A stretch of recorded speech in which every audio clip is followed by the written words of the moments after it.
الحمد لله رب العالمين نحمده ونستعينه ونؤمن به ونتوكل عليه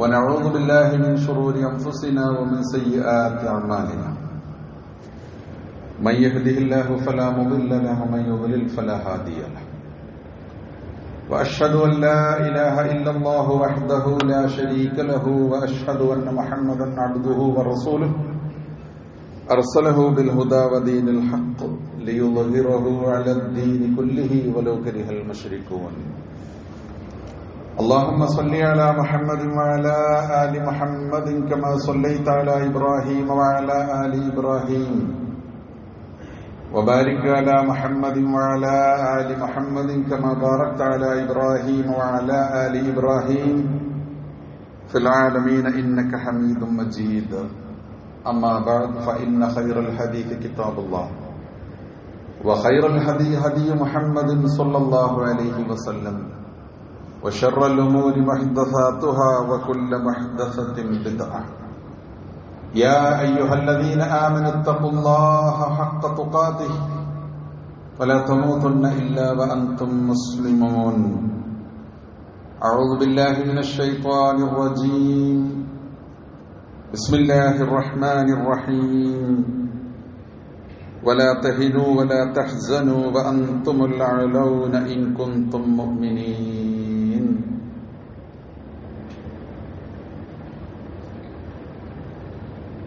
ബഹുമാന്യ സഹോദരന്മാരെ സഹോദരികളെ,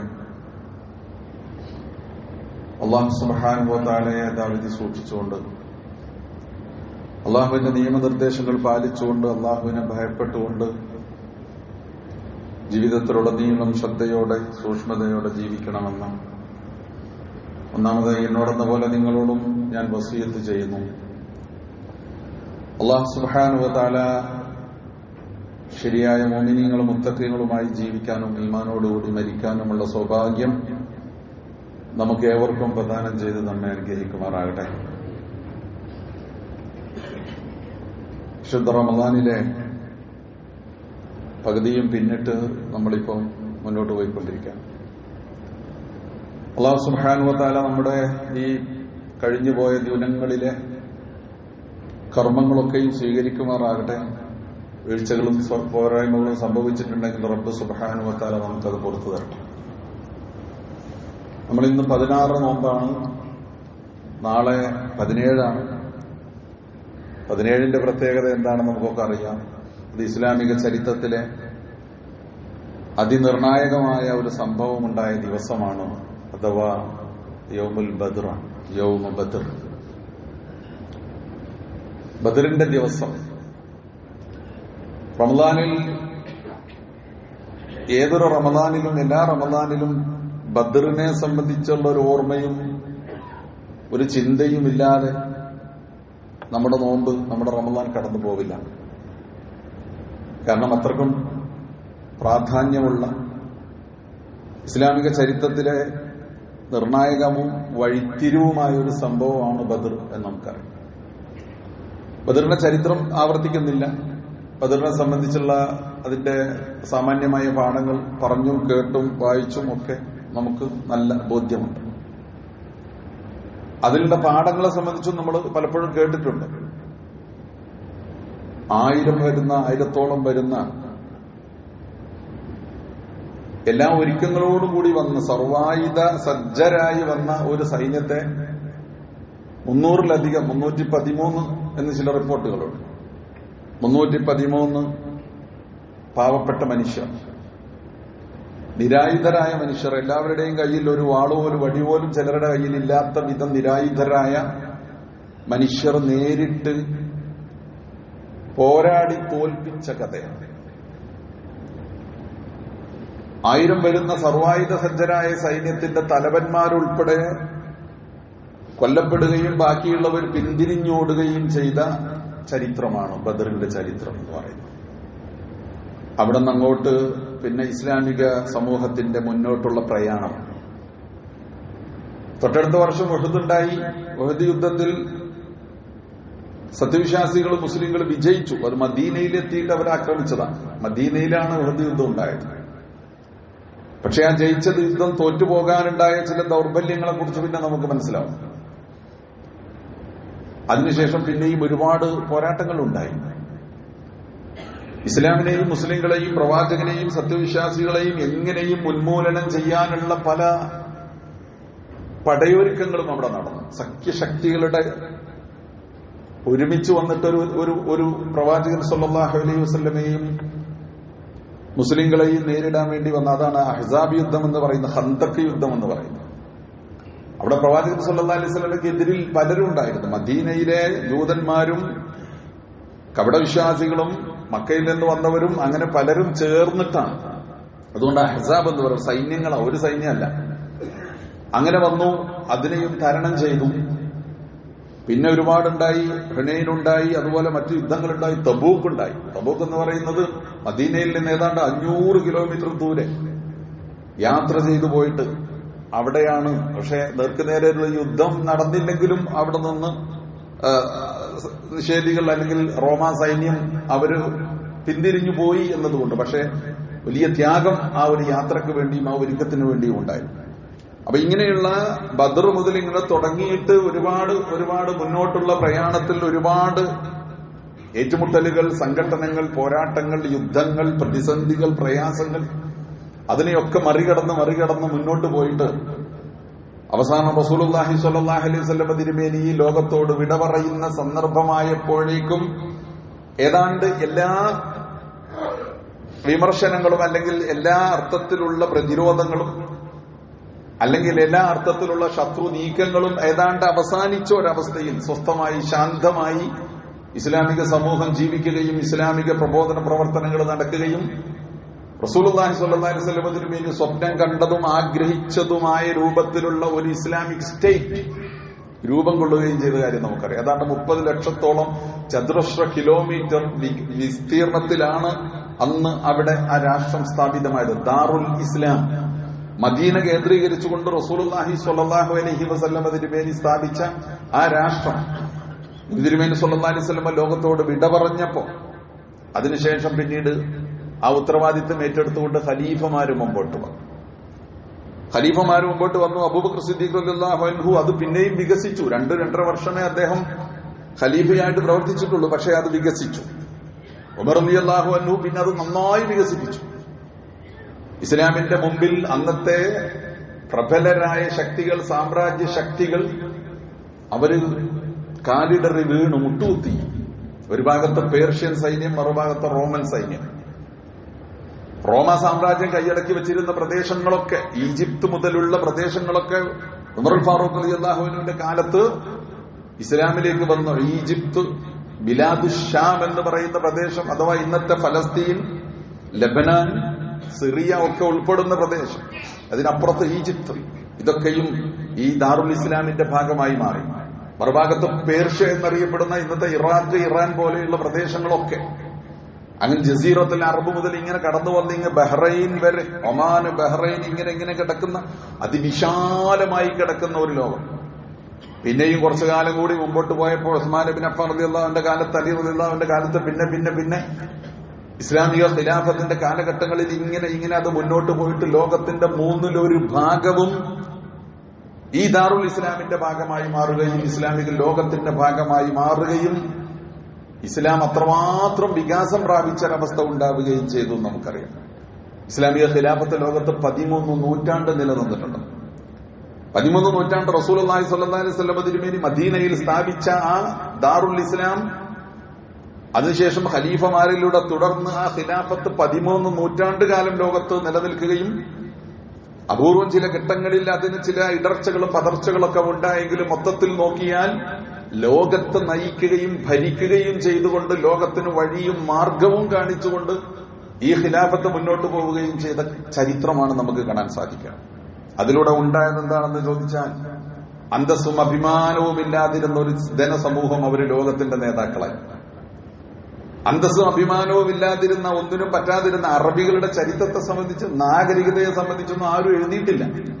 നഗരരാഷ്ട്രങ്ങളും നാഗരികതയും ഒക്കെ ഉണ്ട്, പുരാതന സംസ്കാരങ്ങളുണ്ട്. അതിനെക്കുറിച്ചൊക്കെ ഒരുപാട് ചരിത്രങ്ങളും ഗ്രന്ഥങ്ങളും ഉണ്ട്, അല്ലെ? ഗ്രീക്ക് നാഗരികതയെക്കുറിച്ചും റോമൻ നാഗരികതയെക്കുറിച്ചും സൈന്ധവ നാഗരികതയെക്കുറിച്ചും ചൈനീസ് നാഗരികതയെക്കുറിച്ചും മെസൊപ്പൊട്ടേമിയൻ സംസ്കാരത്തെ സംബന്ധിച്ചും അങ്ങനെ ചരിത്രത്തിൽ പലതും പല രൂപത്തിൽ രേഖപ്പെടുത്തപ്പെട്ടിട്ടുണ്ട്. പക്ഷേ ഈ അറബികളുടെ, ഈ നാടോടികളായ അറബികളുടെ, ഈ കാട്ടറബികളുടെ ഒരു ചരിത്രമൊന്നും അങ്ങനെയില്ല.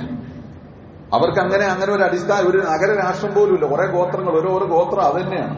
ഒരു രാജ്യ സംവിധാനം പോലും ഇല്ലാതെ അങ്ങനെ ഒന്നുമല്ലാതിരുന്ന ആ സമൂഹം അവർ പിൽക്കാലത്ത് എന്തായി തീർന്നു എന്ന് ചോദിച്ചാൽ അവര് ലോകത്തിന്റെ നായകരും നേതാക്കളുമായി തീർന്നു. ലോകത്തെ നയിച്ചവരും ഭരിച്ചവരുമായി തീർന്നു. ഈ പറഞ്ഞ പോലെ സാമ്രാജ്യത്വ ശക്തികളൊക്കെ അവരുടെ മുമ്പിൽ കീഴടങ്ങി. ലോകത്തിന് വഴിയും മാർഗവും വെളിച്ചവും കാണിച്ചു. അവർ കടന്നെത്തി യൂറോപ്പ് വരെ, ഇസ്തംബൂളിലെത്തി. കോൺസ്റ്റാന്റിനോപ്പിൾ എന്ന് പറയില്ലേ, ഇസ്തംബൂൾ, തുർക്കി, സ്പെയിൻ 700 കൊല്ലക്കാലം ഇസ്ലാമിക ലോകത്തിന്റെ ഭാഗമായിട്ട് നിലകൊണ്ടു. പിന്നീട് അവർക്ക് ദൗർബല്യം ബാധിച്ചപ്പോ ഇതിനു വേണ്ടി തയ്യാറെടുത്തു നിന്ന ആളുകൾ അത് തിരിച്ചു പിടിച്ചു എന്നത് സത്യമാണ്. പക്ഷെ 700 കൊല്ലക്കാലം ഇസ്ലാമിക ലോകത്തിന്റെ ഭാഗമായി സംസ്കാരത്തിന്റെയും നാഗരികതയുടെയും വികാസത്തിന്റെയും വിജ്ഞാനത്തിന്റെയും അല്ലെ കളിത്തൊട്ടിലായി നിലകൊണ്ടു സ്പെയിൻ. അത് ഇസ്ലാമിക ലോകത്തിന്റെ ഭാഗമായി. അപ്പൊ ഇങ്ങനെ എല്ലാ അർത്ഥത്തിലും പുരോഗതിയുടെ, വൈജ്ഞാനിക, സാമ്പത്തിക, രാഷ്ട്രീയ പുരോഗതിയുടെ, സുസ്ഥിരതയുടെ ഒരു ലോകം ഇസ്ലാമിക സമൂഹത്തിനുണ്ടായിരുന്നു. അല്ലെങ്കിൽ ദാറുൽ ഇസ്ലാം എന്ന് മുഹമ്മദ് മുസ്തഫ സല്ലല്ലാഹു അലൈഹി വസല്ലം തിരുമേനി അന്ന് തുടങ്ങി വെച്ച അന്ന് മുതൽ അതിങ്ങനെ മുന്നോട്ട് പോയിരുന്നു. അന്ന് മുസ്ലിങ്ങൾ അന്തസ്സുള്ളവരായിരുന്നു. അന്ന് മുസ്ലിങ്ങൾ അഭിമാനമുള്ളവരായിരുന്നു. അവരാണ് നയിച്ചത്, അവരാണ് വഴികാട്ടിയത്. ചരിത്രം പഠിച്ചിട്ടുള്ളവരുണ്ടെങ്കിൽ അറിയാം, യൂറോപ്പിൽ 15ാം നൂറ്റാണ്ടിൽ യൂറോപ്പിൽ നവോത്ഥാനം, വൈജ്ഞാനിക വിപ്ലവവും വ്യാവസായിക വിപ്ലവവും ഒക്കെ ഉണ്ടാകുമ്പോൾ ജനാധിപത്യത്തെക്കുറിച്ചും സ്വയം നിർണയാവകാശത്തെക്കുറിച്ചും ഒക്കെ അവർ ചിന്തിക്കുമ്പോൾ പൗരോഹിത്യത്തിന്റെയും രാജാധിപത്യത്തിന്റെയും ഒക്കെ ചൂഷണങ്ങളെ സംബന്ധിച്ച് അവർ മനസ്സിലാക്കി തുടങ്ങുമ്പോൾ ആ തുടങ്ങുന്ന കാലത്ത് അവർ അന്ധകാരത്തിലായിരുന്നു. യൂറോപ്പിന്റെ ചരിത്രത്തിൽ ഒരു ഇരുണ്ട കാലമെന്ന് പറയപ്പെടുന്നത് ഈ 15ാം നൂറ്റാണ്ടിന് മുമ്പുള്ള കാലം. പക്ഷെ ആ 15ാം നൂറ്റാണ്ടിന് മുമ്പുള്ള കാലം യഥാർത്ഥത്തിൽ ലോകത്തെ നയിച്ചതും ഭരിച്ചതും മുസ്ലിങ്ങളാണ്. വൈജ്ഞാനിക വിപ്ലവം എന്ന് പറയാവുന്നതാണ്. ചരിത്രകാരന്മാർ കൃത്യമായി എഴുതി വെച്ചിട്ടുണ്ട്. നമ്മുടെ യൂണിവേഴ്സിറ്റി പഠിപ്പിക്കും. ഞാൻ പരിശോധിച്ച പുസ്തകമാണ്. നമ്മുടെ കാലിക്കറ്റ് യൂണിവേഴ്സിറ്റിയിൽ പാശ്ചാത്യ നാഗരികതയുടെ ചരിത്രമെന്ന് പറഞ്ഞിട്ട് പഠിപ്പിക്കുന്ന പുസ്തകത്തിൽ, അംഗീകരിക്കപ്പെട്ട പുസ്തകത്തിൽ, ശാസ്ത്ര പുരോഗതിയിലും വൈജ്ഞാനിക പുരോഗതിയിലും അറബികളുടെ പങ്ക് എന്നൊരു അധ്യായം തന്നെയുണ്ട്. അറബികൾ എന്നേ പറയാം, മുസ്ലിങ്ങൾ എന്ന് പറയാൻ വേണ്ട, അറബികളുടെ പങ്ക്. എന്നിട്ട് അതിലെ പ്രസിദ്ധമായ ഒരു പ്രസ്താവന എന്താണെന്ന് വെച്ച് കഴിഞ്ഞാൽ, അറബികൾ തുടങ്ങി വെച്ചിട്ടില്ല, ഉള്ളതല്ലാത്ത ഒന്നും ഞങ്ങൾക്ക് പൂർത്തീകരിക്കേണ്ടി വന്നിട്ടില്ല. യൂറോപ്യൻ സയന്റിസ്റ്റുകൾ പറഞ്ഞ കാരണം ഇന്നത്തെ പുരോഗതിയുടെയൊക്കെ തുടക്കം അവിടെയാണ് എന്ന് പറഞ്ഞാൽ അവരാണ് അതിന് വഴി കാണിച്ചതും മാർഗം കാണിച്ചതും. അപ്പൊ ഇങ്ങനെ മുന്നോട്ട് പോയി. ഇതൊക്കെ എവിടെന്നാ വരുന്നതെന്ന് ചോദിച്ചാൽ ഞാൻ പറഞ്ഞില്ലേ, ആ യൗമ ബദർ മുതൽ അന്നത്തെ ആ ഒന്നാമത്തെ ദിവസം മുതൽ ഇങ്ങനെ മുന്നോട്ട് വന്ന് 13 നൂറ്റാണ്ട് കാലം ഈ അവസ്ഥയിൽ മുസ്ലാമിക സമൂഹം നിലനിൽക്കുകയും മുമ്പോട്ട് പോവുകയും ചെയ്തു. അപ്പൊ അന്ന് എന്താ സംഭവിച്ചു കഴിഞ്ഞാൽ, അന്നവർക്ക് അന്തസ്സുണ്ടായിരുന്നു, അന്നവർക്ക് അഭിമാനമുണ്ടായിരുന്നു. എന്താണ് അവരെ നയിച്ചത്, എന്താണ് അവരെ ജയിപ്പിച്ചത്, എന്താണ് അവരെ പ്രചോദിപ്പിച്ചത്, എന്താണ് അവരെ മുന്നോട്ട് നയിച്ചത്, മുന്നോട്ട് കൊണ്ടുപോയത് എന്ന് ചോദിച്ചാൽ ആദർശവും വിശ്വാസവുമായിരുന്നു. ബദറിലും അതാണത് സംഭവിച്ചത്.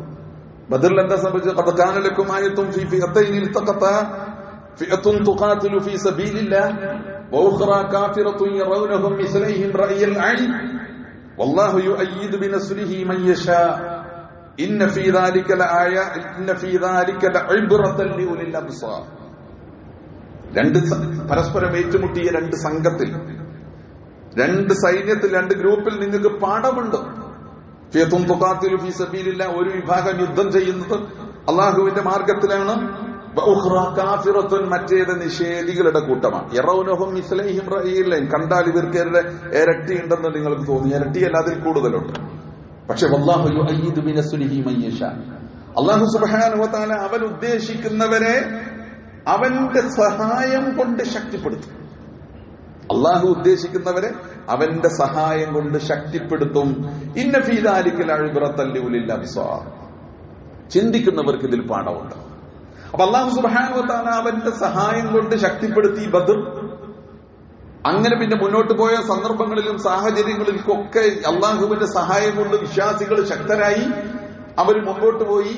എന്തുകൊണ്ടാണ് അള്ളാഹുവിന്റെ സഹായം അവർക്കുണ്ടായതെന്ന് ചോദിച്ചാൽ അള്ളാഹു സുബ്ഹാനഹു വ തആലയുടെ സഹായത്തിന് അവർ അർഹരായിരുന്നു എന്നതാണ്. അള്ളാഹു ആരെയാണ് സഹായിക്കുക? അള്ളാഹു സുബ്ഹാനഹു വ തആല സത്യവിശ്വാസികളെ, അള്ളാഹുവിന്റെ പ്രവാചകനെ, കൂടെയുള്ള സത്യവിശ്വാസികളെ അള്ളാഹു സുബ്ഹാനഹു വ തആല സഹായിക്കും. നിങ്ങൾ അള്ളാഹുവിനെ സഹായിക്കുന്നുവെങ്കിൽ അള്ളാഹ് നിങ്ങളെ സഹായിക്കുന്നു വേറെ രൂപം എന്ന് പറഞ്ഞാൽ നിങ്ങൾ പടച്ച റബ്ബിന്റെ ദാസന്മാരും അവന്റെ നിയമനിർദ്ദേശങ്ങൾ അനുസരിച്ച് ജീവിക്കുന്നവരും അവൻ കാണിച്ചു തന്ന വഴിയിലും മാർഗത്തിലും ജീവിക്കുന്നവരുമാണെങ്കിൽ അള്ളാഹുവിന്റെ സഹായവും അള്ളാഹുവിന്റെ അനുഗ്രഹവും അവന്റെ കാവലും നിങ്ങൾക്കുണ്ടാകും. അതില്ലാതെ വന്നാൽ നിങ്ങൾ നിന്യരായിത്തീരും. അപ്പൊ ഞാൻ ആ ചരിത്രം, ബദറിന്റെ ചരിത്രം കൂടുതൽ പറഞ്ഞു പോവല്ല, നമ്മുടെ സമയത്തിന്റെ പരിമിതി നമുക്ക് ഒരുപാടുണ്ട്. അപ്പൊ അതിലേക്ക് ഞാൻ പോവല്ല. ഞാൻ ഇത്രയും പറഞ്ഞത് എന്താന്ന് വെച്ച് കഴിഞ്ഞാൽ ഇന്നും നമ്മൾ ഒരു പ്രതിസന്ധിയിലൂടെ കടന്നു പോകും. ഒരു വലിയ പ്രയാസം ഇന്ന് ലോക മുസ്ലിം സമൂഹം അനുഭവിച്ചുകൊണ്ടിരിക്കുകയാണ്, അല്ലെ? ഒരു വലിയ യുദ്ധം നടന്നുകൊണ്ടിരിക്കുകയാണ്. ഇസ്ലാമിക ലോകം മുഴുവനും ഒരർത്ഥത്തിൽ അതിന്റെ ഭാഗമായിട്ടോ അതിന്റെ ഇരകളായിട്ടോ മാറിക്കൊണ്ടിരിക്കുന്ന ഒരു കാലമാണ്. ഇന്നത്തെ സാഹചര്യം എന്തപ്പോൾ ഒരു വലിയ യുദ്ധം കടന്ന് ഗസ, ഫലസ്തീനൊക്കെ കടന്ന് ഏതാണ്ട് ഒരു രൂപത്തിലായി കഴിഞ്ഞതിന് ശേഷം ഇപ്പൊ അടുത്ത ഭാഗത്തേക്ക് നീങ്ങിയിരിക്കാം. അടുത്ത കാലത്തായിട്ട് ഇസ്ലാമിക സമൂഹത്തിന്, മുസ്ലിങ്ങൾക്ക് ആർക്കും അവരെ കൈവെക്കാവുന്നതും ആർക്കും അവരെ റാഞ്ചിയെടുക്കാവുന്നതും ആർക്കും അവരെ കൈകാര്യം ചെയ്യാവുന്നതുമായ ഒരവസ്ഥയിൽ ഇന്ന് ഇസ്ലാമിക ലോകം എത്തിപ്പെട്ടിരിക്കുന്നു. ഈ ഒരു സാഹചര്യം, ഇന്നത്തെ സാഹചര്യം ഇതാണ്. പക്ഷെ പണ്ട് നമ്മളുടെ സ്ഥിതി ഇതായിരുന്നില്ലെന്ന് പറയാൻ വേണ്ടി ഞാൻ എന്ത് പറഞ്ഞതാ, ആ പറഞ്ഞ കാര്യങ്ങളൊക്കെ. പണ്ട് നമ്മുടെ സ്ഥിതി അതായിരുന്നില്ല. വലില്ലാഹിൽ ഇസ്സത്തു വലിറസൂലിഹി വലിൽ മുഅ്മിനീൻ. നമുക്ക് അന്തസ്സുണ്ടായിരുന്നു, നമുക്ക് അഭിമാനം ഉണ്ടായിരുന്നു. അള്ളാഹുവിനും അവന്റെ പ്രവാചകനും സത്യവിശ്വാസികൾക്കുമാണ് ഇസ്സത്ത് എന്ന് പറഞ്ഞ, ഇസ്സത്ത് എന്ന് പറയില്ല നമ്മള്, അന്തസ്സുണ്ടായിരുന്നു, അഭിമാനം ഉണ്ടായിരുന്നു. ഇന്ന് നമ്മുടെ അന്തസ്സും അഭിമാനവും ഒക്കെ എവിടെയോ പോയി ആർക്കും നമ്മളെ കൈകാര്യം ചെയ്യാം. ഇത് ഒരു ഹദീസിന്റെ അടിസ്ഥാനത്തിൽ നിങ്ങൾ നോക്കൂ. നമുക്ക് കേട്ടിട്ടുള്ള ഒരു ഹദീസ് ഇപ്പൊ വളരെ പ്രസക്തമാണ്. ഒന്നുകൂടി ഞാൻ കേൾപ്പിക്കട്ടെ. യൂഷികു അൻ തദഅ അലൈക്കുമുൽ ഉമമു മിൻ കുല്ലി ഉഫുഖ്. റസൂലുള്ളാഹി സ്വല്ലല്ലാഹി അലൈഹി വസല്ലം തിരുമേനി പറയാം, ജനസമൂഹങ്ങൾ നാനാഭാഗങ്ങളിൽ നിന്ന് നിങ്ങളെ കയ്യേറ്റം ചെയ്യുന്നതിനെ കുറിച്ച് ഞാൻ ഭയപ്പെടുന്നു. കമാ തദഅ അൽ-അക്ലതു ഇലാ ഖസ്അതിഹാ. അവര് നിങ്ങളെ കയ്യേറ്റം ചെയ്യുന്നത് ഭക്ഷണത്തളികയിൽ നിന്ന് ഭക്ഷണം വലിച്ചെടുക്കുന്നത് പോലെയാണ്. എന്നുവെച്ചാൽ നമ്മൾ ചോറ് കൊടുത്തിട്ട് അത് നമുക്ക് അതല്ല, അത് ഒരു ശവായ ഒന്നിച്ചു കൊണ്ടുവച്ചിട്ട് ഇതിന്റെ മൂന്നാം നാലാൾ ഇരുന്നിട്ട് തിന്നുമ്പോ എങ്ങനെ തിന്നും, അല്ലെ? അത് പറിച്ചെടുത്തിട്ട് അതിന്റെ കൈയും കാലും ഭാഗമൊക്കെ പറിച്ചെടുത്ത് തിന്നും. ആടിനെയൊക്കെ പുഴുങ്ങിയിട്ട് പൊരിച്ചിട്ട് കൊണ്ടുവന്നിട്ട് ഇങ്ങനെ തിന്നും, അല്ലെ? പറിച്ചെടുത്തിട്ട് വട്ടം കൂടിയിരുന്ന്. ഇതാണ് അല്ലാഹുവിന്റെ റസൂല് പറഞ്ഞത്. ഇങ്ങനെ നിങ്ങളെ നാല് ഭാഗത്തു നിന്നും ആളുകള് പറിച്ചെടുത്ത് വലിച്ചെടുത്ത് തിന്നുന്ന, ഭക്ഷണത്തലികയിലെ ഭക്ഷണം പോലെ നിങ്ങളായിത്തീരുന്ന ഒരു കാലം നിങ്ങൾക്ക് വരുമെന്ന് ഞാൻ ഭയപ്പെടുന്നു എന്ന് റസൂലുള്ളാഹി സ്വല്ലല്ലാഹി അലൈഹി വസല്ലം തിരുമേനി പറഞ്ഞു. ഖീല യാ റസൂലല്ലാഹ് ഫമിൻ ഖില്ലത്തിൻ യൗമഇദിൻ. അപ്പോൾ ഇവർ അത്ഭുതപ്പെട്ടു സഹാബത്ത്. കാരണം എന്താണെന്നറിയോ? 300 ആൾ 1000 ആളെ തോൽപ്പിച്ച പാരമ്പര്യ. അതുപോലെ തന്നെ അതിതീഷ്ണമായ അനുഭവങ്ങളിലൂടെ കടന്നു വന്നിട്ട് അന്തസ്സും അഭിമാനവുമുള്ള ഒരു സമൂഹമായിട്ട് ഉയർന്നു നിൽക്കുക, മറ്റുള്ളവരൊക്കെ അവിടെ കാലിടറി വീടിരിക്കുക. ഇങ്ങനെ തന്റെ ഇടത്തോടെ തലയുയർത്തി പിടിച്ചിരിക്കുന്ന അന്തസ്സും അഭിമാനമുള്ള ഒരു സമൂഹം നിങ്ങളെ ഇനി ഒരു കൂട്ടർ വന്നിട്ട് ഭക്ഷണ തളികയിൽ നിന്ന് ഭക്ഷണം വലിച്ചു കീറുന്നത് പോലെ കീറിയെടുക്കുമെന്ന് പറയുമ്പോ ഫമിൻ ഞങ്ങൾ അന്ന് കുറവായിരിക്കുമോ എണ്ണത്തിൽ എന്ന് ചോദിക്കാം. കാലല്ല, അല്ല, വലാകിന്നകും ഗുസാഉൻ കഗുസാഇൽ സൈൽ. നിങ്ങൾ കുറെ ഉണ്ടാവും, പക്ഷെ നിങ്ങൾ ഈ മഴവെള്ളത്തിൽ ഒഴുകുന്ന ചപ്പു ചവറ് പോലെയായിരിക്കും. ഒരു വില ഉണ്ടാവില്ല. എന്താ നിങ്ങളുടെ വില പോകാനുള്ള കാരണം എന്ന് പറയും? നിങ്ങളുടെ മനസ്സിലൊക്കെ നിന്യത, നിങ്ങളുടെ മനസ്സിലൊക്കെ ഉണ്ടാകും. നിങ്ങളോട് ശത്രുത പുലർത്തുന്ന ആളുകളുടെ മനസ്സിൽ നിന്ന് നിങ്ങളെ കുറിച്ചുള്ള എല്ലാ പേടിയും മതിപ്പും നഷ്ടപ്പെട്ടു പോയിട്ടുണ്ടാകും. എന്താണ് അങ്ങനെ സംഭവിക്കാനുള്ള കാരണം?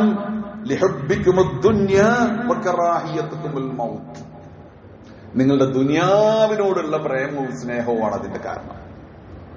ദുനിയാവായിരിക്കും നിങ്ങൾക്ക് പ്രിയപ്പെട്ടത്, പടച്ചവനല്ല നിങ്ങൾക്ക് പ്രിയപ്പെട്ടത്, ദീനല്ല നിങ്ങൾക്ക് പ്രിയപ്പെട്ടത്, ഇസ്ലാമല്ല നിങ്ങൾക്ക് പ്രിയപ്പെട്ടത്, വിശ്വാസമല്ല നിങ്ങൾക്ക് പ്രിയപ്പെട്ടത്, ഒന്നുമല്ല, പരലോകമല്ല നിങ്ങൾക്ക് പ്രിയപ്പെട്ടത്, ദുനിയാവും ഇവിടുത്തെ സുഖങ്ങളും. ഇവിടുത്തെ സുഖങ്ങൾ അതല്ലേ ആ സുഖിയന്മാരായിട്ട് നിങ്ങൾ മാറിയാൽ ഇപ്പൊ എന്താ സംഭവിച്ചതെന്നറിയോ? സുഖിയന്മാരുടെ ലോകം. നമുക്ക് 10-60 രാജ്യം, മുസ്ലിം രാജ്യങ്ങൾ എന്ന് പറയുന്നത് മുസ്ലിം ഭൂരിപക്ഷ രാജ്യങ്ങൾ ഏതാണ്ട് 58-60 രാജ്യങ്ങളുണ്ട്. ഈ 58-60 രാജ്യം ഏതെങ്കിലും ഒന്നിനു പേരുണ്ടോ?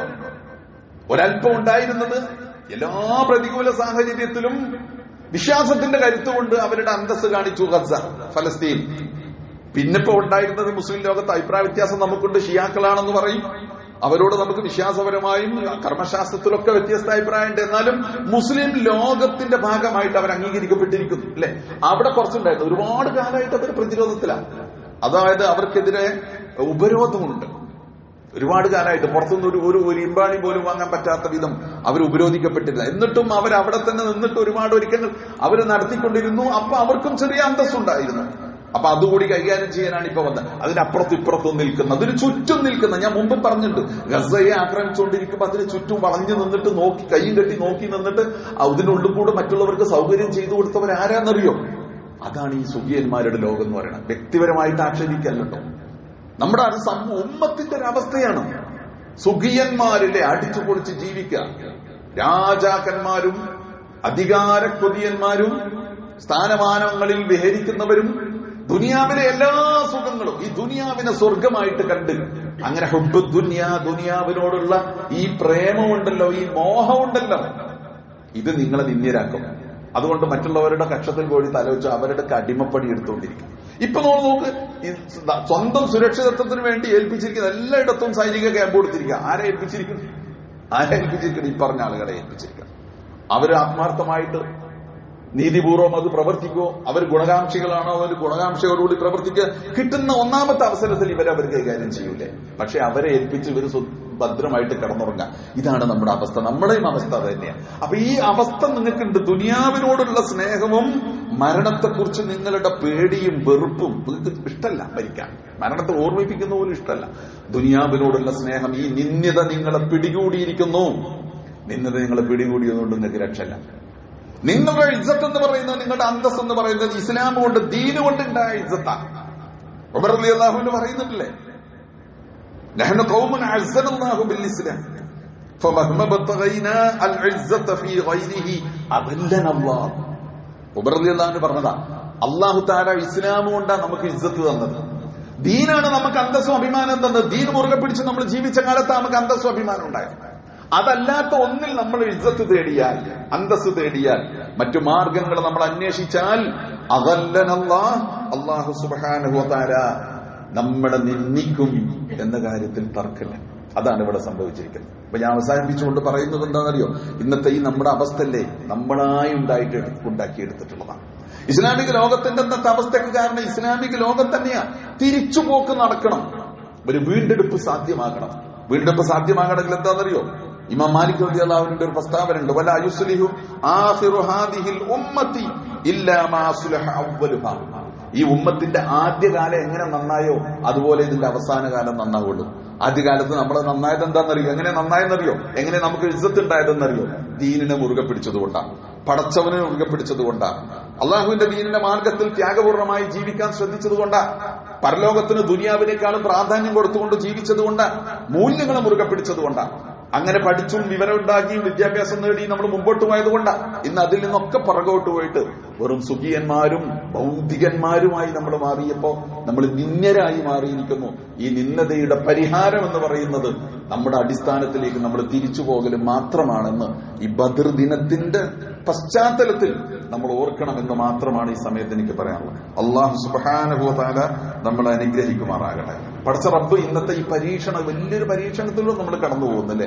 ഇത് നോക്കൂ, യുദ്ധം അവിടെ ഇറാനിൽ മാത്രമല്ല, നമ്മുടെ ഗൾഫ് നാടുകളിൽ മുഴുവൻ, ഗൾഫ് നാടുകളിൽ ബാധിച്ചത് അവിടങ്ങളിലെ മൊത്തം ലോകത്തിന്റെ സാമ്പത്തിക വ്യവസ്ഥ ബാധിക്കുന്നു മാത്രമേ നമ്മുടെ നമ്മുടെ അടുക്കള വരെ നേർക്കുന്നതിനെ ബാധിക്കുന്ന അവസ്ഥയിലേക്ക് എത്തിയിരിക്കും. നമ്മുടെ ഒരുപാട് സഹോദരങ്ങൾ അവിടെ ജോലി ചെയ്തുകൊണ്ടിരിക്കാം. അല്ലാഹു തആല അവരെയൊക്കെ കാത്തുരക്ഷിക്കുമാറാകട്ടെ. ഒരു പ്രയാസങ്ങളും ഇല്ലാതെ അല്ലാഹു തആല അവരെ കാത്തുരക്ഷിക്കുമാറാകട്ടെ. അതുപോലെ തന്നെ നമ്മുടെയൊക്കെ രാജ്യത്തിന്റെ, നമ്മുടെ വീട് കുടുംബമൊക്കെ പുലരുന്നത് അങ്ങനെയാണ്. അപ്പൊ ഒരുപാട് പ്രതിസന്ധികളാണ്. ഈ പ്രതിസന്ധിക്ക് റബ്ബ് സുബ്ഹാനഹു വ തആല എത്രയും പെട്ടെന്ന് പരിഹാരമുണ്ടാക്കട്ടെ. അക്രമികളെ റബ്ബ് സുബ്ഹാനഹു വ തആല തുരത്തട്ടെ. അവർ പരാജയപ്പെട്ട് പിന്തിരിഞ്ഞോടട്ടെ. സത്യത്തിനും സത്യവിശ്വാസികൾക്കും റബ്ബ് സുബ്ഹാനഹു വ തആല വിജയം നൽകി അനുഗ്രഹിക്കുമാറാകട്ടെ. അഖൂലു ഖൗലി ഹാദാ വഅസ്തഗ്ഫിറുല്ലാഹ അല്ലദീ ലി വലക്കും വസ്തഗ്ഫിറൂഹു ഇന്നഹു ഹുവൽ ഗഫൂറുർ റഹീം.